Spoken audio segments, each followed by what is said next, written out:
Welcome to episode 113 of Menopause Reimagined. So last week I mentioned, if you listen to the episode, I mentioned that I was going to share some exciting news this week. And the news is that I am going to be a published menopause researcher as of the end of this year.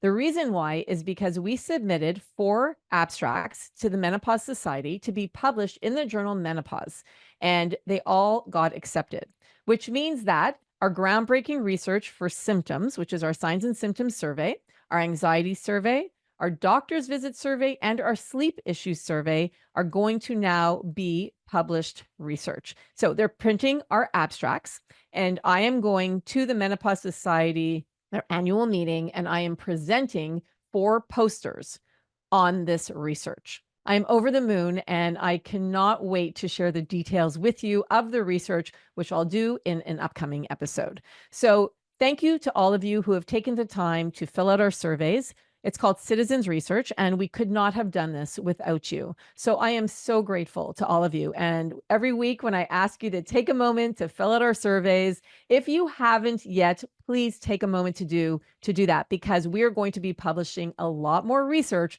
but I can't do it without your help. So I put a link below to all the surveys on our website. You can go there. We have 10 of them currently, and I want to do more. So I would love to hear from you if you email us at info@wearemorphus.com. Again, we'll put that email below. I would love to hear what other research you would love us to do.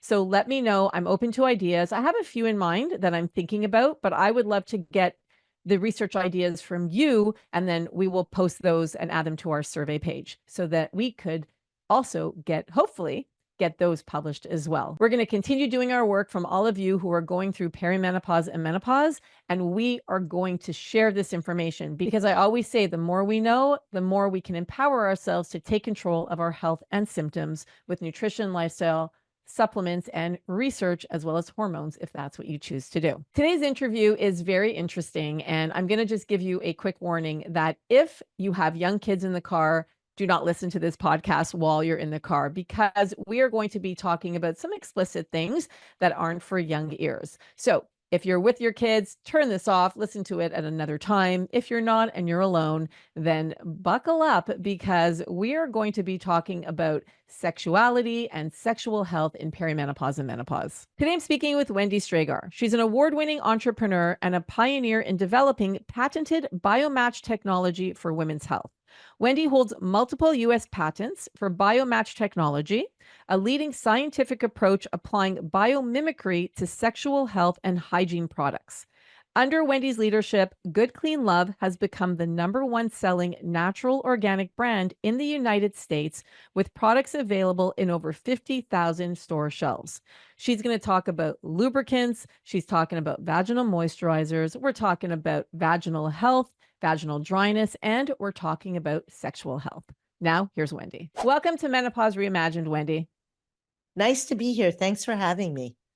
I am excited to talk about vaginal health because it's one of the symptoms that many of us experience as we go into perimenopause and menopause, and dryness in particular. And I want to go into sexual health in this stage of life. And I thought, you'd be a great guest to talk about it. So I'm excited to dive in. So I want to start with, so you have a company called Good Clean Love, and I want to start with what inspired you to start that company? Well, actually, I was perimenopausal really when I started the company, and also postpartum, because I had my last child at 38. So that's actually a very common thing for many women, right? Like, because we're having babies later. And so because it's so much later in life that, that whole period, especially if you nurse, frequently becomes perimenopause, right? So it's it's already confusing to be postpartum. And then to have like your hormones fluctuating is a very confusing time. And they don't tell you this, but the more babies you have, and that was my 4th, the worse the dryness is, honestly, and other things too. And so I was kind of the picture of, all of our prime customers when I started the company. And I would go to the doctor, and I needed to maintain a sex life, because it was the only place my husband and I really were glue. And the rest of the mess was completely out of hand. So if we'd given up sex, it would have been really ugly. I'm sure we couldn't have maintained it. So, so I was really highly personally motivated, and so I couldn't get any answers from doctors. I'm sure many people listening have had that happen. Mm. Oh And yeah. and then they would give me these really terrible hyperosmolar lubricants with like the KY, the Astroglide, right? The just standard samples, like use this. And then I would be like on fire and having to take a bath from like 11 till 1 a.m. to just go to sleep. And I kept thinking, damn, what is wrong with me? Right? Like, this has got to be serious. And I'd go back and I'd be like, something is not right. They're like, oh no, you're good. And I'm like, okay, there's really something wrong with this. And I already felt a little crazy anyway, because menopause did hit me pretty hard. And perimenopausal years went on for a long time for me. Mhm. So, Same. so that's what motivated me to start Good Clean Love, actually, was that I tried olive oil, bringing that into the bedroom, and that didn't work very well for Yeah. me. And so I actually started in oil products, essential oil products, and had crazy amazing sex and didn't realize that it was the product until we ran out. And that's what Mm. made me think, oh my God, I have to learn how to do this. And, that was the very beginning of Good Clean Love, like over 20 years ago. And I just want to say the reason I feel like I'm an expert and can talk about this is that in that time since, I mean, now I'm seriously postmenopausal, and I probably have the best sex life of any postmenopausal woman you've ever met.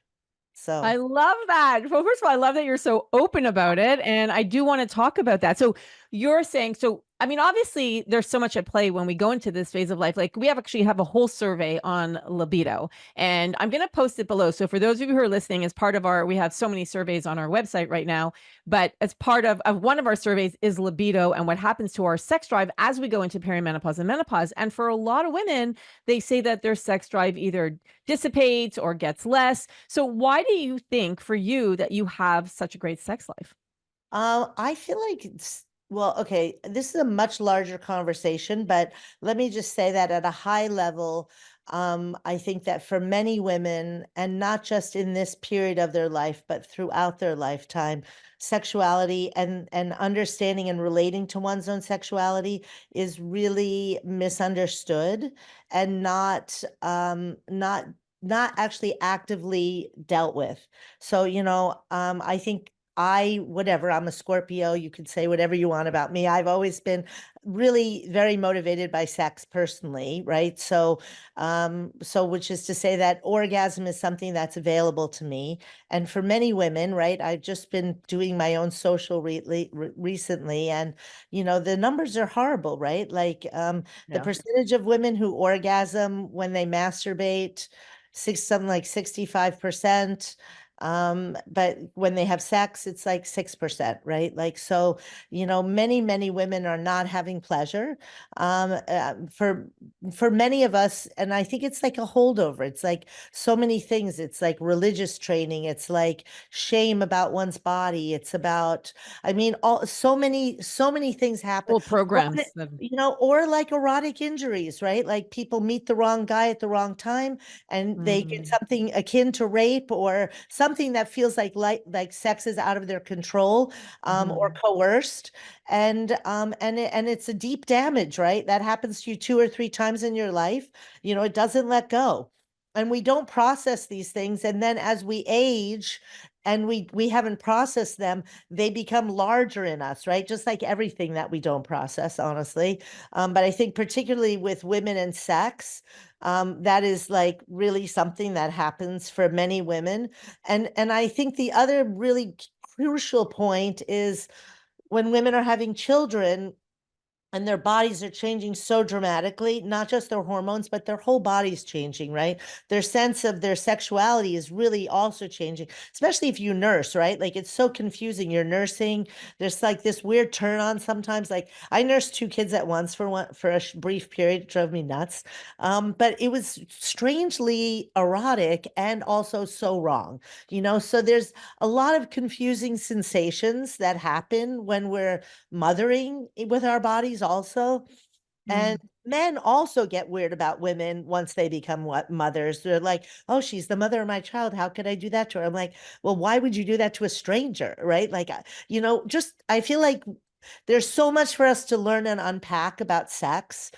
Mm. And even though it's a weird time, we think that because people dance and do crazy sexual stuff on social media everywhere, that we've somehow become liberated. But really, when it comes to it, and women talk to you intimately about what's going on for them sexually, the same things that were true 20, 30, 40 years ago are still true today. And also for young women, not just for older women. Hmm. So there's a huge Definitely. amount of sex education that we have never done. And, I'm a loveologist, so I actually trained myself. I've written books about sex. And so I think that actually is another thing that helped me to become more and more comfortable with like wanting to know who I am sexually. And it's honestly shocking to me that I could say to you in my 60th decade, I'm having the best sex of my life. Because I wrote these books and I thought I was having really good sex in my 40s and 50s. And I only very recently sort of came clean on some fantasies that I could never say out loud. And now I'm sort of like allowing myself to experience this. you know, I wrote a chapter in my book, The Sex That Works, called It's About Fantasy. And it took me 6 times to finish that chapter. Like I had to rewrite it so many times. And now when I look back at that chapter, it's because I wasn't really willing to say the things that took me another 10 years to know. But the truth is that we have this subconscious part of ourselves that's sexual, right? It's in the same way when we dream, right? Like, who knows why we dream what we dream, right? But, there's a really great author and teacher that I met years ago. He wrote this book called Your Brain on Sex. And what he suggests in his book is that the things that created pain for us as a child, as we become pubescent and sexual, we eroticize those things. So Hmm. things that you can't Interesting. really make sense of, like where Okay. maybe you had a really controlling parent and then suddenly you become domineering. I mean, it's not always clear, right? Like, okay, there's a girl who like was like in a strong Catholic church family, and then it becomes a real turn on her when her husband dresses up like a priest, right? Like, I mean, those things you can kind of see, but it's not linear like that. But the point is that the thing that drives us, that really turns us on, that's rocket fuel for us, if you will, that's frequently not PC, right? We wouldn't tell people about it. I couldn't even tell my husband for years, honestly, what it was. Mm. And I mean, I would have it playing in my head, but I couldn't, and he's a psychiatrist, but I couldn't say it out loud, you know? So I think that's true about a lot of people. And I think that there's a way that we don't understand what that rocket fuel is, and we push it away and we don't let ourselves experience it. And we see that in so many ways culturally, right? Like when you think about the rise of pornography, um, like between the time I started Good Clean Love in the early 2000s and now, I mean, it's now fully 50% of the internet, right? And at the time Mhm. I started, I mean, the internet was young. It was like maybe 16 or 20%. Hmm. So, when we look at the range of pornography and the ways in which people feed themselves, which I think is really problematic in other ways when they try to have partnerships, it's like the thing that turns us on is not the thing that you would think that it is frequently, is I think what pornography teaches us. So, first of all, lots to unpack there. Number one, what is a loveologist? I think that's the first thing. As you said it, I'm like, oh, what is that? But then I want to talk about the other things that you mentioned. Um, so there's other people that use that term, but I took it on years ago because when you think of like people who are a volcanologist or a psychologist or any kind of ologist, it's somebody who studies what is love, right? So I study and write about how love works in us, and I've done it for years. Um, I think it makes me very annoying to my children. But there's this strange way where we presume that just because you're born human, you know how to love. And Right. that just isn't true. In my mind, and in the first book I wrote about love that works, I think that love is a skill set, and it's made up of communication skills and the ways in which we think, because if we don't love ourselves and we're full of bad thoughts about ourselves all the time, we'll frequently be full of bad thoughts about our partners. And then how can you experience any love or receive any love when you're full of negative thinking? So how we think is foundational. The Buddha said that way before I was born, right? How we communicate, right? And what we communicate and what we disclose is the air in a relationship. So if nobody's really disclosing anything, there's no air, right? And how we show up for each other, right? Like when somebody needs something, and even when somebody doesn't need something, right? Many relationships are really solid when people are sad or broken, and they're not nearly as solid when people are celebrating their life, which is sort of ironic and unexpected, but also true, you know? And then the last way that we love each other is physically. But if you don't have the other three intact or even present, then how can you build a fire with somebody? Right. Like, so I use this ecology of love metaphor, but each of those is skill sets, right? Like we can teach ourselves to think better. You know, I did years and years of a positivity blog, which isn't like this fake, just be happy now. It's really more about teaching yourself to wonder about things instead of judge them. It's teaching yourself to lean towards curiosity instead of believing you know who someone is or what something is. And when you're in that open space of curiosity and wonder, things can happen to you, or your thoughts can change, but we're so driven by categorization, which becomes hard judgments, Mm. um, that we lose so much that's around us, and it's really harmful in relationship frequently. And then the way we show up. I mean, I've been married for 40 years, and total disclosure, right? Like my husband is an amazing lover. I'm so grateful, so fortunate to have that. And there's a lot of ways he doesn't show up otherwise, right? That we fought about for 40 years. So Mm. there's a way that we're trying to learn how to be better that way. And there's also a way that we just stop asking somebody to not be something that they can't be anymore. Like usually that takes 20 years, took us 20 years. Um, so when you just accept who somebody is, and then you can sort of receive the love they have, even if it's not the one you would have ordered, then there's a way that you can then work with it, right? Like it becomes workable. But not everybody shows up the way the other person would want, right? Like he's never watched a rom-com with me.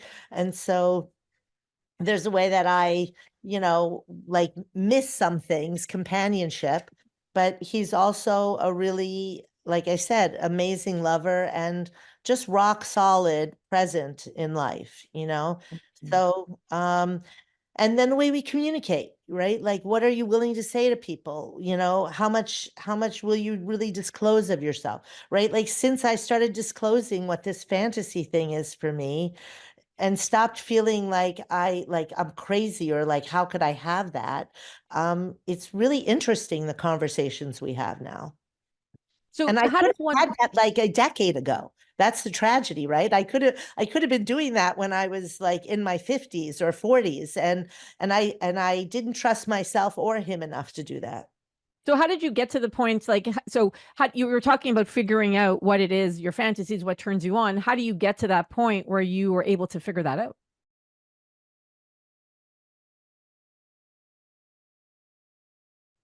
I mean, actually, that's like inside of all of us, right? Like, so, if you listen, right? And it's scary for people, right? Because, like I said, a lot of times it's not PC, but we all have something that's like a real turn on for us. And sometimes we can find it when we read erotica, right? Like, what is the type of erotica? I mean, I've kind of given it away, right? I'm all about like dangerous settings and things that are verging on scary. Now if I happened to me in real life, that I probably wouldn't be erotic at that point, right? But reading about it is very sexy to me. And so that's how I kind of became aware. Also, this is kind of a little bit far out there, but I think it's true. I think that sexuality, like human sexuality, lives in a huge unconscious think in the universe, and that we're all kind of tapped into that. So when you think about the range of sexuality that like exists in the world, especially when you go back in history, right? Like this idea of consent and all the ways that people have wanted to take sort of submission and dominance out of sexuality. I mean, that Mm. is literally what sexuality is made of, right? For better or worse, you know? And so using that in whatever way that that's meaningful to you, I think is, at least for me, has been extraordinarily powerful.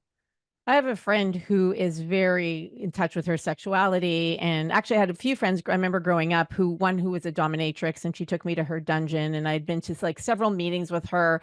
And Oh, I mean, I mean, very conservative growing up, but I used to, and it was amazing because she used to take me with her to all these places, and I would just sit there and listen. I found it fascinating to listen to it. But she opened up my eyes to all these different things. And then I have a friend now who is in menopause, also very open about her sexuality, and she goes like she has gone to I guess I'm trying to remember the term that she says, but anyway, so she had like an open marriage, and then she also was able to go to these clubs where they're very much openly sexual in the clubs, and she tells me about it, and again, it's not the way I am, but I like to hear about it. thing I want to say for the sake of your listeners, and this is in the chapter, is that when you take, so for me to play out fantasies in the privacy of my bedroom with my husband is relatively safe. It felt like a big leap for me, but Right. it's relatively safe. But I just want to say that the further you go out in 3D into dungeons, into other relationships, sexual relationships, the more that your sexual fantasies take on a life of their own and have real consequences. Mm. So I'm not saying that people shouldn't do it. I've actually wondered about myself in a dungeon. I've never gone, but I've wondered how would that be for me to do it, you know? So I just want to say that from the range of being completely inhibited to completely disinhibited is Hmm. really huge, Yeah. right?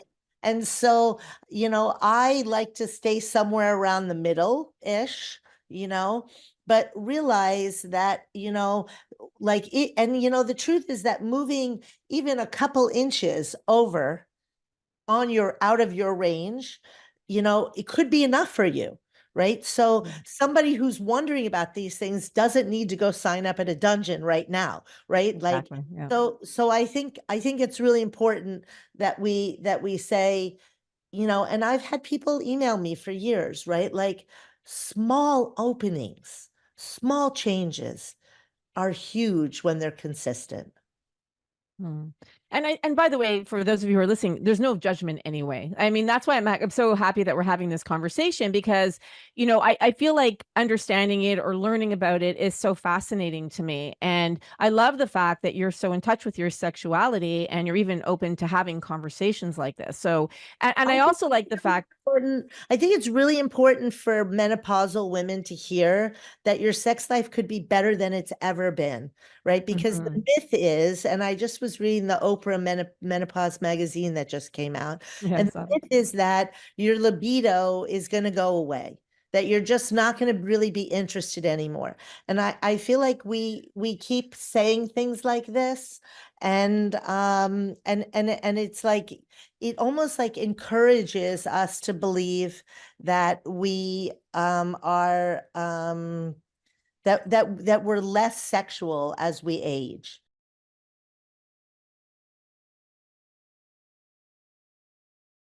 I think it's a misunderstanding. mm, The truth is that like your body so well by the time you're menopausal, you're not worried about getting pregnant anymore, right? So you like that whole piece of it's gone. Generally the body shame is mostly lifted by this time in our lives, right? Which is actually one of the big things that prevents a lot of women from enjoying sex, is that they have so much anxiety about how they look or anxiety about how they're being seen, that it's like as soon as the anxiety turns on in their brain, you can't be sexual. That like literally shuts off the orgasm pathway.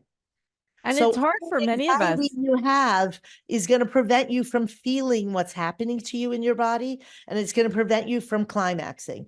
I mean, you can't try to climax, but if you could just actually be present without all that shit in your head, all that noise, Mm. there is a pathway that will find its way there. And it is hard for a lot of women because of the vaginal dryness, which so it makes intercourse really, really tough and uncomfortable and it hurts.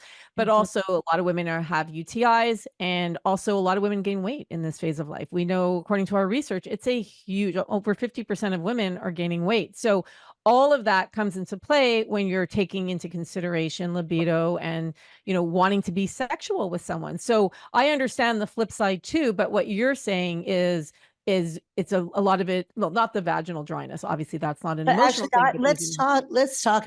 Let's talk about all those things. Okay. okay. So so I have another company called Vaginal Biome Science, and it's a company that's a biotech company where all we do is study vaginal biome health. And so just so people understand what a vaginal microbiome is, because many people don't even know they have one, is like everything you've ever heard about a gut microbiome, right? The gut biome is true about your sinuses and your mouth and your gut and your rectal and vaginal opening. It's all the same tissue, right? So your microbiome is literally 3 pounds of tissue actually in your body, and it's all connected. And so everything that you know about your gut is also true about your vagina. Except what's different is each area, your sinuses, your oral biome, your gut biome, vaginal biome, all have different lactobacilli, and lactobacilli are the healthy bacteria that help us to process, digest, and actually are essentially the front fighters of our immune system. Right. Like that's why if your gut biome is a mess, you get sick in all kinds of ways, right? Mhm. You don't just have like maybe IBF or other kinds of like flare conditions, right? You probably also tend to have COVID worse. You probably have more tendency to have colds and other things, right? Because what's happening in our gut is what's teaching our whole immune system. Yeah. So knowing that, Well, we gut know health is intricately connected to our immune system. So yes, right. And so 70% of it exists in our gut. So exactly. And so what we're seeing, or what we've come to understand, and which is really hard, because let me just say that we spend no money on women's health research. mhm. Literally 4% of the entire billions of dollars that we spend every year is on women's health, even though 50% of the people on the planet are women. So we're doing really pioneering research, mostly because nobody's ever done it, right? And nobody wants to do it. And I got this money and I'm spending money to learn about women's health. So that makes me a pioneer, because nobody will ever do it.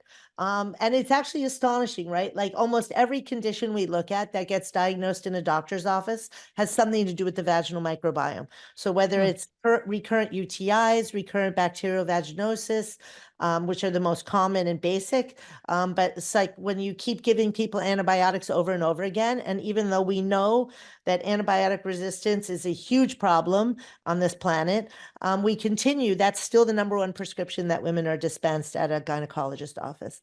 And always the same stupid antibiotics. We don't even know if it's actually addressing the bacteria that's there, because now a lot of gut bacteria is finding its way to the vagina.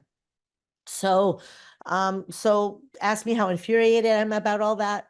Quite infuriated. I could tell.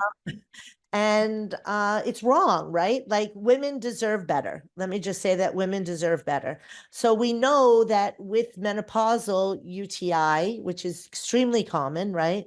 For all these Very. different reasons, right? Because let's just talk about the mechanism that happens when estrogen drops off, right? Like our estrogen levels drop when we're menopausal or perimenopausal, but it's not just estrogen, it's also testosterone. And we never talk about testosterone, although testosterone is a key hormone throughout our whole life cycle and also important in menopausal years.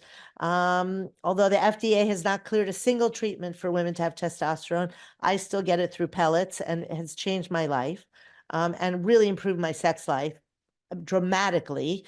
But when you're talking about hormonal balance, which is really what we need to mostly be talking about in women in menopause for sexual health and vaginal health and all health.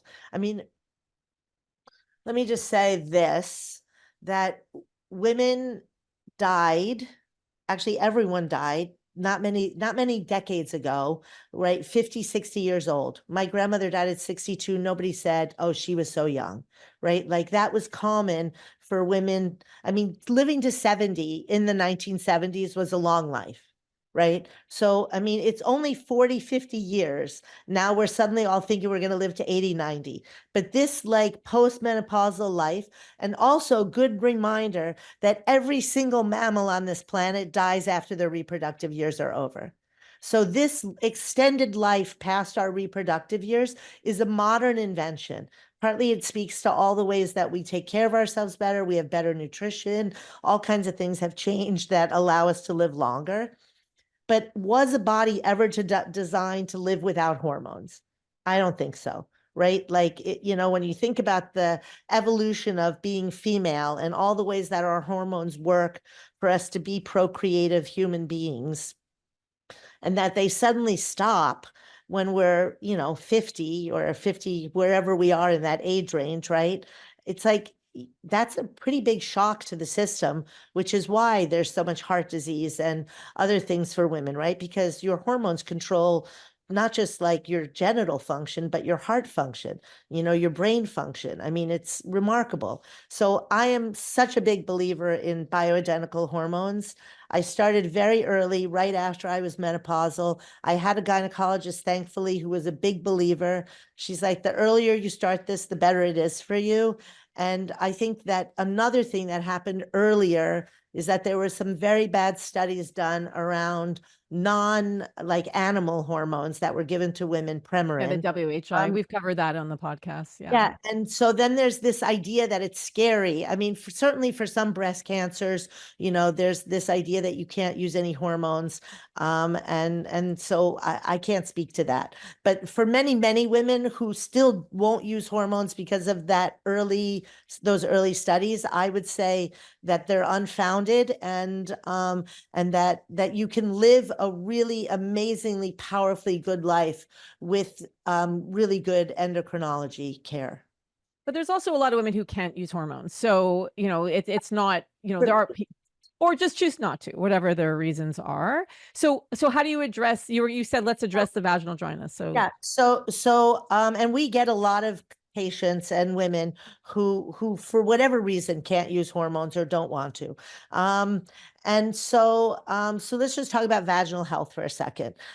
So as I was saying, estrogen decreases. I kind of diverge there, but I think it's important for women to hear how powerful, balanced hormones can be in this time of life. So we make products at Good Clean Love that have been designed through the research at Vaginal Biome Science that help to restore both the moisturization and the lactobacilli balance of the vaginal microbiome. Both of those things are really important, both to be comfortable, not just when you're having sex, when you're really dry and your labia is dry all the time, that hurts like even if you're not having sex, right? mm-hmm. So we make vaginal gels and vaginal lubricants that actually balance the microbiome. So they add a specific type of lactic acid that supports both D and L lactobacilli, which are important. Those are the most protective lactobacilli that have both D and L isomers. And some women don't have them. We don't understand why, but you can actually create that environment with this protocol of products that we've made and that we've tested in a lot of physician offices, even for women who've had reproductive cancers, use this protocol. Women who, like I said, have these recurrent infections. We've tested on recurrent UTIs in menopause. We've tested it on, they don't call it BV once you're menopausal, but like when there's that odor and there's Bacterial. sort of out of balance feeling, so, the thing is that nobody really knows how to engraft healthy lactobacilli in the gut or the vagina. But if you continuously are exposing that environment, both maintaining a low pH, that's the first big secret, right? Like the gut pH is the lowest in the body, vaginal pH is second lowest. And so most women, when they have an issue, it's because their pH is elevated, and for all kinds of reasons. Keep in mind, this is a dynamic system, changing all the time. So if you're continuously using a vaginal gel that's reducing your vaginal pH, and also we have a vaginal wash. So it's basically a wash, a gel, and a probiotic that you use vaginally. And that combination maintains this low pH. And even if that lactobacilli that we have in the suppository is not in grafting, it's present, it's in the environment. And that's protecting the environment from the bad bacteria, which is what creates the UTIs and the BV and the odor. And then the moisturization, when you use it every night, starts to become a thing, right? Like I use it every night, and that's enough. But I also, of course, make lubricants. And I think that if you're having sex without lubricant, it's probably not going to be as enjoyable. It's likely will be painful. And many lubricants are not worth using. So the vast majority of products on the market are made of hyperosmolar ingredients that will destroy your vaginal epithelium and push you into a state of BV. I know it's crazy that I'm saying this, I'm right? like, that's the majority of the products on the market. Like, what does that mean? That What means is that? mostly don't care about women or their health. That's, but I mean, what you were saying, the hyperosmolar, like, what does that mean, that term? Okay, so like go back to 11th grade chemistry for a second, or think of osmosis. And Mm. so osmosis, and this happens on every cell of your body, but it's actually most specific. Like if you think about the biome in your mouth, right? Or your nose. So mucous membrane, right? Think of that Yep. tissue. That's the same tissue in your vagina, right? So Mhm. it's really porous. It's much Very, more you're going to say porous very even porous. than your facial tissue, for instance, right? Or your hands. So that tissue, when you think of osmosis and the vaginal epithelium, so I'm just going to say that's the outermost layer of the vaginal lining, and that's where you have the largest immune protection is from that epithelium. So that tissue is really porous, and when you put a product on top of it that's so chemically heavy, which is hyperosmolar, another way of thinking about it is salt balance, right? Or I mean, Okay.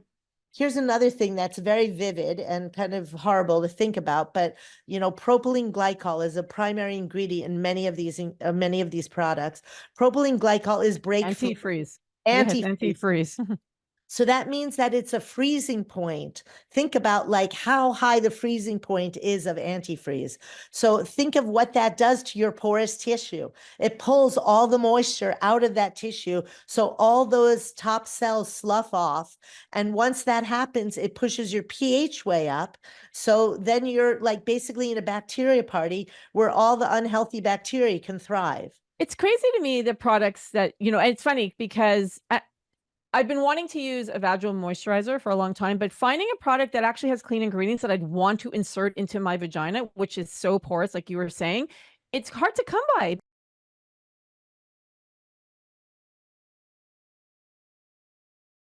I know. I mean, so go to Good Clean Love. I don't know anyone who does the science we do in our products.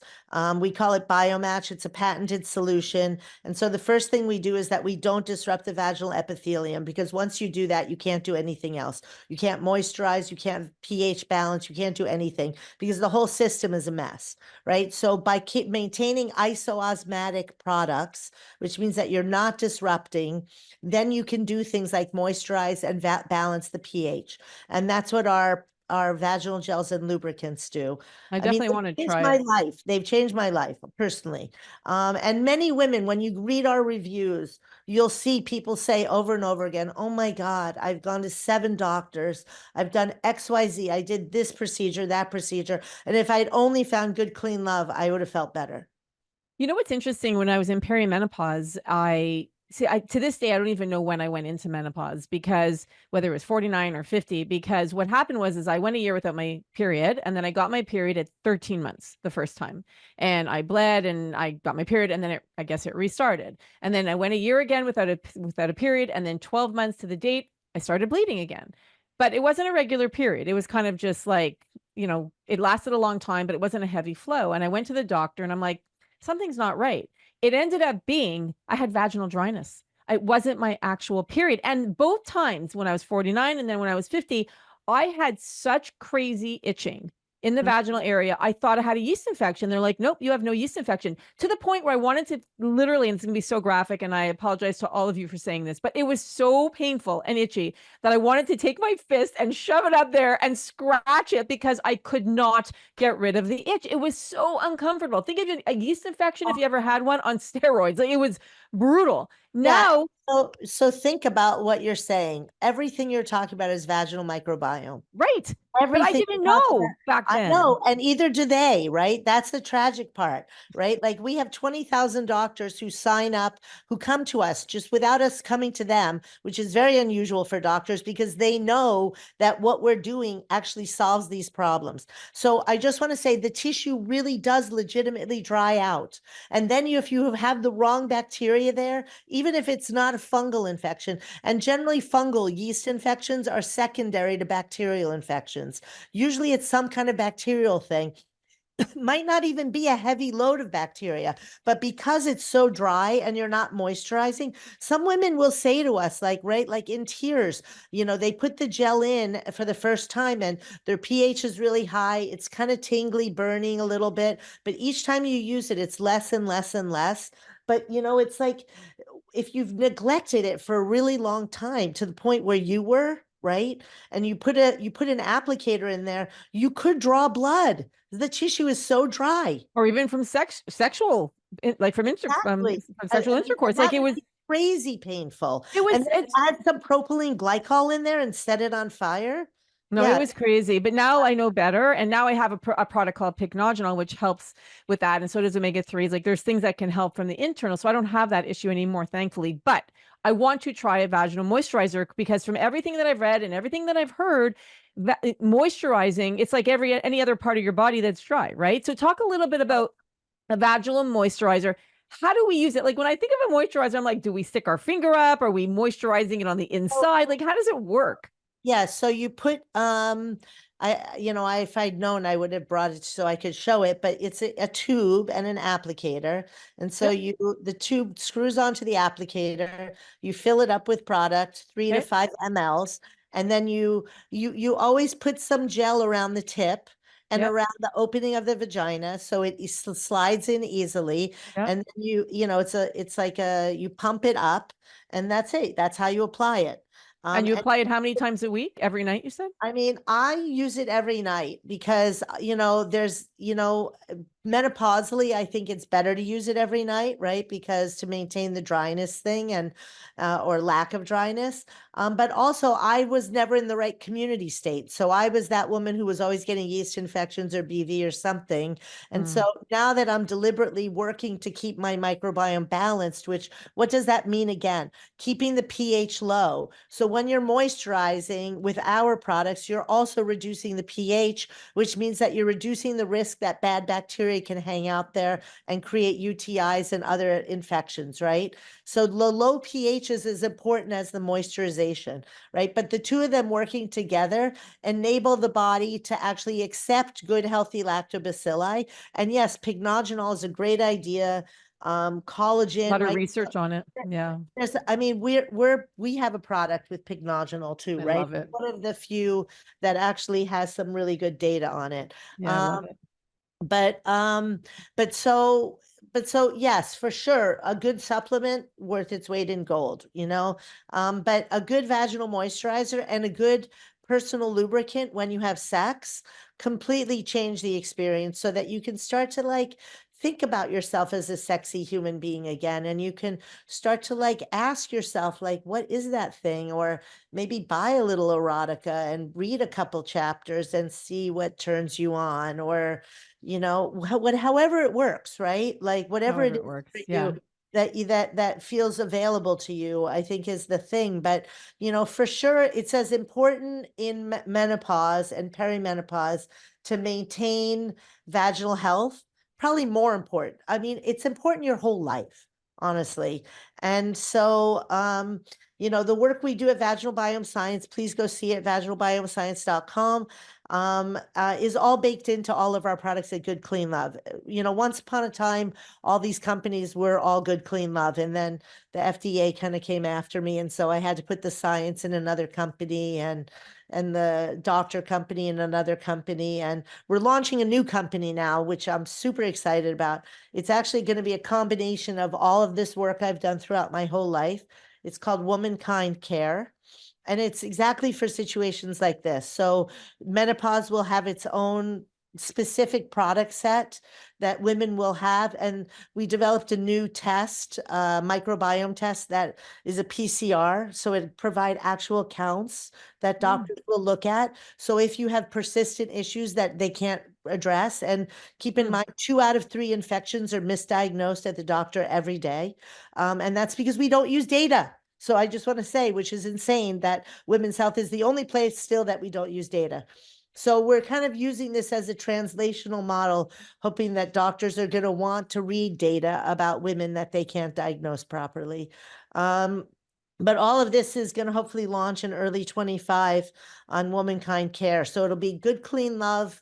Will produce products under the name Womankind Care, but specific products for this platform.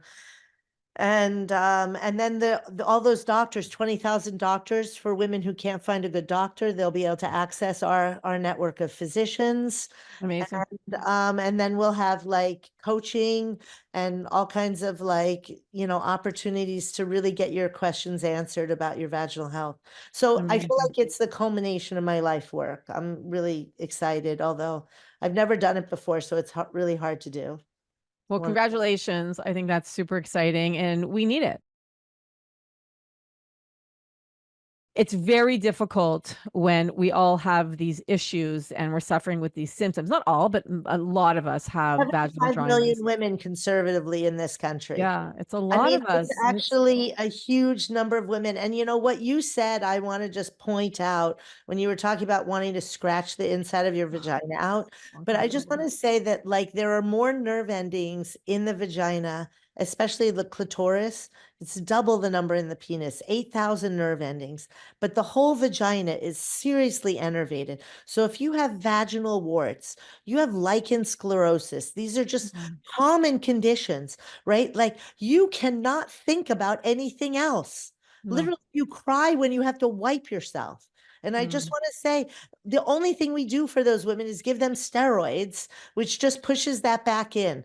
But our wash, our gels, it's not like we can fix it because we still don't really know what the root of all this microbiome, like why does 1/3 of women have a great microbiome and 1/3 never have the right microbiome? We don't know. Yeah. We've never done the research, right? Yeah. I mean, but we know that 2/3 of women are always struggling to get back to a good microbiome, right? And Yeah. so that's enough to know that like vaginal concerns, even though we don't want to talk about it, like impact your life so seriously, right? Like if you are having vaginal pain, that is all you're having. And not just when you have sex, right? Yeah. Although No, it's very untold numbers uncomfortable. of women have pain with sex for sure, but that's what made me really switch my focus to vaginal health away from sexual health. Well, we Was need you. It's a good thing that you're doing that because we need you and I we want never to take really care of knew our how many vaginas. women had pain every day. So Yeah. many women have pain in their vagina every day. So what I'm going to do, Wendy, can you just repeat your website? I'm going to put all the links below for those of you who want to try Good Clean Love. I know I want to try it, so I'm going to try it myself. And if you can just say the website again and how can people find you on social media? Yeah, so goodcleanlove.com. And soon we're going to be launching a new line of product called Changing Phases because I mean, whatever, I've been so busy inventing, I haven't ever done a really good job on the marketing. And now we've kind of got that dialed in, the new CEO from Unilever. So anyway, look for Changing Phases. That's going to be coming soon. And those are all for this stage that we're talking about, right? Perimenopause, Amazing. postpartum, menopausal. But right now you could look for Restore, Balance, and BioFresh. That's what they're called currently. I love it. Thank you for doing this today, Wendy. Yeah, really enjoyed it. And I hope it's helpful for people out there. But, it's like it's not only misunderstood, but we're still so afraid to talk about vaginas and vaginal health. Well, we're And not here. We talk about it very openly. So this is a great conversation for our podcast. yeah, I and love it. people are really hungry, really, really hungry We want to this figure out information. what it is, So thank you for the podcast. I hope you enjoyed my interview with Wendy. I know sometimes we got a little graphic and probably a little raunchy, but I think it's an important conversation to have, and because sexual health is really important, especially for us menopausal and perimenopausal women. If you enjoyed today's interview, please share it, because the more you share shows you care. And please take a moment to fill out our libido survey. I put a link to it below because I'm hopeful that one day we will publish that survey as well. Thank you, as always, for spending the last little bit with me. I appreciate you. I know there's a lot you could be doing, but you chose to spend your time with me. And for that, I'm grateful. I'll see you at the next interview.